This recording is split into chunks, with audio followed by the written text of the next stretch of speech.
Саламатсыздарбы? Көп учурда аялы күйөөсү болуп бизнес ачышат да. Көп учурда мисалы үчүн көп жоопкерчилик эркектин мойнунда. Эркек аны иштетип, кадимкидей жоопкерчилик алып келатканда эле аялы келет дагы контролдоп жанагыл жумушчуларга үнүн жоон чыгарып, кадимкидей аларга претензия коюп баштайт ушундай да. Бул жакта эмне болуп атат?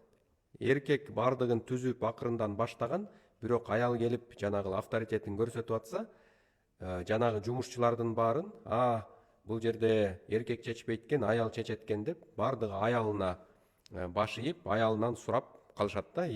Бүт жанагыл эркек түзүп келген, аракет кылган авторитетинин баары түшүп калат дагы. Аял үйүнө кетет да, жумуштарды жадапчы. Эркекти жанагы жумушчулар уже укпай калат. Ошондуктан бизнесте четко башында сүйлөшүп алыш керек аял күйөөсүчү. Ким бул бизнеске жоопкерчилик алат, ким бул жерде чечим чыгарат. Ошону белгилеп алгандан кийин жанагыл границаны аял бузбаш керек да. Эгер ал жумушка келип контролдойм десе, лучше жанагыл мактаганы келиш керек, тамак, жакшы бир нерсени алып келгени келиш керек. Бирок эч учурда претензия коюп, жанагы жумушчуларды тилдебеш керек да. Вот ошондо бардыгы жакшы сакталат дагы, узак мөөнөттө ийгиликке жетет. Эгерде сиздер 300дөн ашык уникалдуу кыргыз тилинде жазылган видео сабактарды көрөм десеңиздер, бизде жабык телеграм канал бар. 1 айлык бир аз абон платасын төлөп коюп көрө берсеңиздер болот.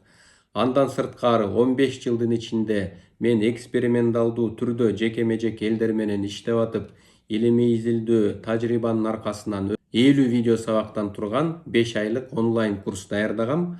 Ал 5 айлык онлайн курсту миңдеген адамдар окуп, жыйынтыкка жете алышты. Мына ошол 5 айлык онлайн курсту дагы менин кайтарым байланышым менен окусаңыздар, чоң ийгиликтерди жарата аласыздар. Бүт маалыматтарды ушул видеонун описаниясында шилтемелерди басып, менеджерлерден бүт маалыматтарды алсаңыздар болот. Жолукканга чейин сак саламатта болуңуздар.